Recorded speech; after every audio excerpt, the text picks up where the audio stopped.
Hello friends, कुछ classes के नए वीडियो में आपका स्वागत है।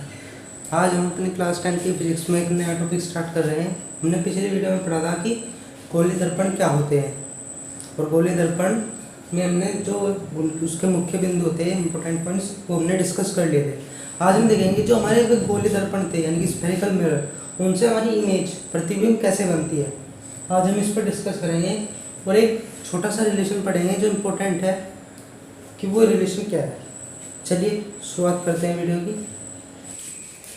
हमारा टॉपिक है प्रकाश का परावर्तन तथा अपवर्तन। हमने चैप्टर क्लास 10 स्टार्ट कर चुके थे फिजिक्स का। इसमें हमारा टॉपिक था, पिछली बार हमने गोलीय दर्पण पढ़ा था। आज हम पढ़ेंगे दर्पण की वक्रता, त्रिज्या तथा फोकस दूरी में संबंध, यानी कि जो हमने दर्पण पढ़ा था कल,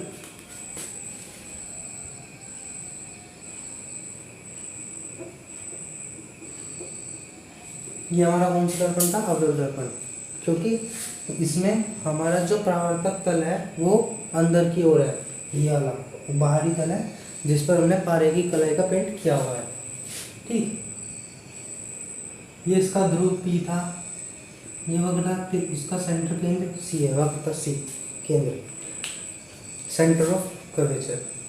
या हमने कहा था कि जो वक्रता केंद्र और ध्रुव को मिलाती हुई देखा जाएगी वो हमारी क्या कहलाएगी? मुख्य अक्ष।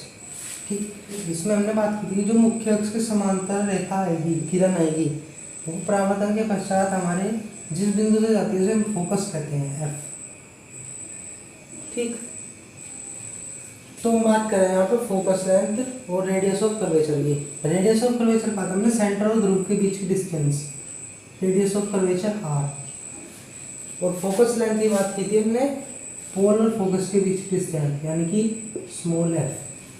ठीक, तो इसी के बारे में जो हम बात कर रहे हैं कि जब जो ये यहाँ का परावर्तक तल होता है, यहाँ से आता है, ये हमारी जो वक्रता त्रिज्या है इससे छोटा हो, तब ये एक कंडीशन है कि जब ये वहाँ परावर्तक तल इससे छोटा हो तो जो हमारा फोकस दूरी होती है यानी कि स्मॉल है, वो होती है रेडियस ऑफ कर्वेचर R के आधी। ये रिलेशन है इसमें। ठीक, और उत्तल दर्पण की बात की हमने, अवतल दर्पण की। अब बात करते हैं उत्तल दर्पण की, जिसका परावर्तक तल उभरा हुआ हो। ये वही पोल से गई, ये पोल है। अब हमने बात की थी कि जो इसका फोकस होती है वो पीछे की ओर होती है। क्यों? क्योंकि जब मुख्य अक्ष के समांतर आएगी किरण, वो परावर्तन के पश्चात ऐसे निकल जाएगी, तो इसे हम एक आभासी रूप से मिलाते हैं, काल्पनिक रूप से। ठीक, ये हमारी फोकस लेंथ कहलाती है। ये हमारा सेंटर ऑफ कर्वेचर, एक सेंटर ऑफ कर्वेचर। ठीक, तो इसमें भी वही कंडीशन सेम यही आएगा रिलेशन दोनों के लिए, F बराबर R/2। यानी कि जो फोकस लेंथ होती है हमारी वो रेडियस ऑफ कर्वेचर की आधी होती है, फोकस दूरी वक्रता त्रिज्या की आधी होती है। ये रिलेशन है हमारा दर्पण में। ठीक, ये बहुत ही अच्छा रिलेशन जो हमारे न्यूमेरिकल्स में भी यूज होता है इस पूरे चैप्टर में। ठीक, अब बात कर लेंगे इस रिलेशन की। अब हमारी बात आती है जो हमने गोलीय दर्पण पढ़े थे कि उनसे हमारे जो इमेज बनते हैं, तो इमेज बनाने के रूल क्या है। अभी हमने बात की कि रेखा ही ऐसे है, ये इसी से क्योंकि ये रूल क्या है, ये रूल था कि हमारी जो मुख्य अक्ष से समांतर रेखा आएगी वो परावर्तन के पश्चात फोकस से जाएगी, तो ये फोकस से जा रही है, ये रूल हो गया। ऐसे हम और रूल पढ़ेंगे कि जब दर्पण पर कोई इमेज बनती है तो किस तरह बनती है और रूल क्या है, उसके बारे में बात करते हैं। चलिए, अब हमारा टॉपिक है गोलीय दर्पण द्वारा बने प्रतिबिंब खींचने के नियम, यानी कि law of making image formed by spherical mirror. जो हमने गोलीय दर्पण पढ़े थे, गोलीय दर्पण हमने दो तरह के पढ़े थे, उत्तल और उत्तल। ठीक, तो अब जो ये नियम है ये हमारे होते हैं तीन तरह के, तीन नियम होते हैं हमारे इसके। ठीक, तीन नियम होते हैं जिसमें हमें इमेज बनाने के लिए, यानी कि इमेज की जो पोजीशन है, लेंथ है, वो कैलकुलेट करने के लिए सिर्फ दो नियम यूज करने होते हैं कोई से भी। तो हम बात करते हैं सबसे पहले नियम जो हम पढ़ चुके हैं, जिसका हमने यूज कर लिया है। सबसे पहले हम दो मिरर ले लेते हैं। ये हमारा कौन सा मिरर है? उभरा अंदर को दबा हुआ,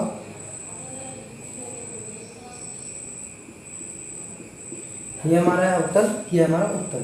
ठीक, ये इसकी मुख्य अक्ष, ये इसकी मुख्य अक्ष।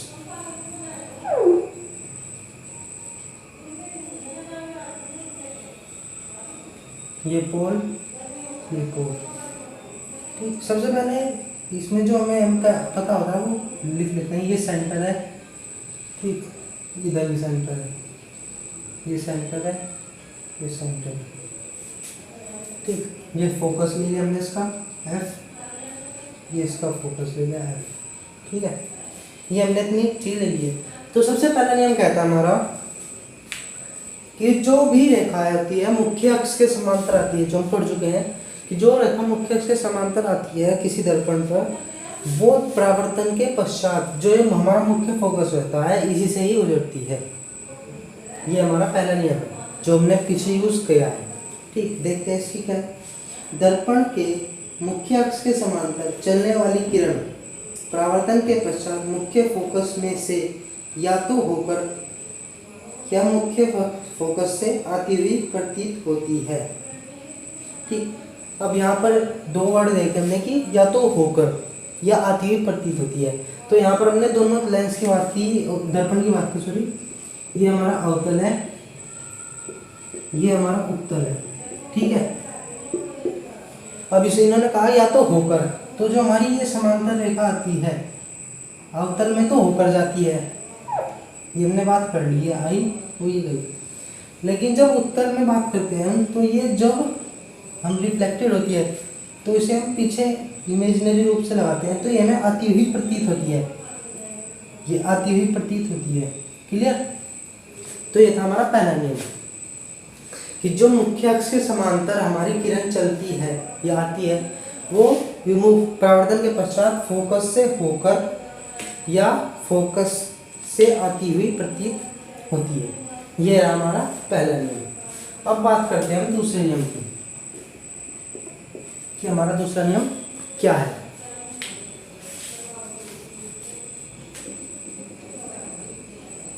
मुख्य फोकस में होकर जाने वाली या मुख्य फोकस की ओर जाने वाली किरण से परावर्तित होकर मुख्य अक्ष के समांतर हो जाती है। यानी कि हमने भी पहले नियम पढ़ा कि हमारे जो मुख्य अक्ष से समांतर आई वो परावर्तन के पश्चात फोकस से। अब इन्होंने कहा कि जो फोकस से जा रही है या फोकस से जो आ रही है वो परावर्तन के पश्चात मुख्य अक्ष से समांतर हो जाती है। यानी कि इसका उल्टा ही अगर हम कर दें, ये डायरेक्शन लगानी भी बहुत जरूरी है। अब हमने कर दिया कि ये ऐसे आई और ऐसे चली, ये इसका सिंपल सा है कि जो पहला नियम था हमने कि वो आ रही है समांतर जा रही है, फोकस से जा रही है। लेकिन अब कह रहे हैं कि फोकस से जो आएगी, ठीक, वो मुख्य अक्ष से समांतर हो जाएगी। अब ऐसे यहाँ पर कि जो आ रही है हमारी फोकस की ओर आ रही है, ये समांतर हो गई। क्लियर? ये हमारे दो नियम हो गए, दोनों सिमिलरिटी थे। एक हम पढ़ चुके थे, उसे हमने रिवाइज किया, दूसरा हमने उसी का अपोजिट देखा। ठीक, अब हमारा थर्ड नियम आता है।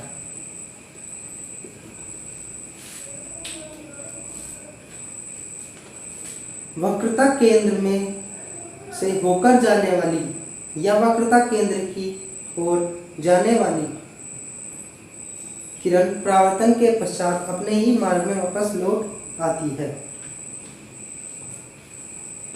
ठीक, अब ये बात हुई हमारी। तीसरा नियम क्या कहा कि वक्रता केंद्र से यानी कि सी से होकर जाने वाली, यानी कि कोई किरण है जो सी से होकर गई, परावर्तन के पश्चात अपने ही मार्ग में वापस लौट आती है। यानी कि ऐसे ही गई और ऐसे ही वापस आ जाती है। क्लियर? और दूसरा कहा कि आती हुई प्रतीत होती, आती आने वाली। अब हम यहाँ बात करते हैं कि हमारा केंद्र इधर है, उत्तर लेंस का केंद्र उधर है। ठीक, तो ये आई ऐसे,